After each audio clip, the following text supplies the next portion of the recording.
First of all, Carter Page, according to the Washington Post story, Carter Page described himself as a junior member of the informal, all-volunteer foreign policy advisory group. The Post reports that he repeatedly asked for meetings with Donald Trump and each time was turned down. He attended a total of 3 dinners with the foreign policy advisory group, none of which Trump attended.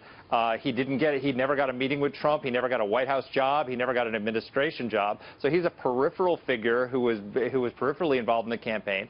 There's no there. And here's the kicker. The Post reports, quote, Page is the only American to have had his communications directly targeted with a FISA warrant in 2016 as part of the Russia probe. So this is the full story, it seems like. And there's nothing there. So if you're looking for a big reveal, a big story showing that there's some collusion between the Trump campaign and Russia, this certainly isn't it.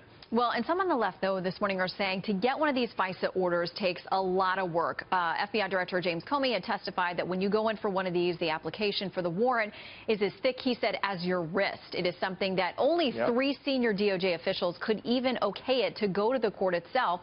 So the left will say, listen, they must have had something on Carter Page. They're pointing to the fact that he had contacts with a known operative in 2013. They tried to recruit him as an intelligence asset. They're going to claim victory on this story because they're going to say it proves their point that there was there. Yeah, but again, he was a junior, he is a self-described junior figure who never met Donald Trump.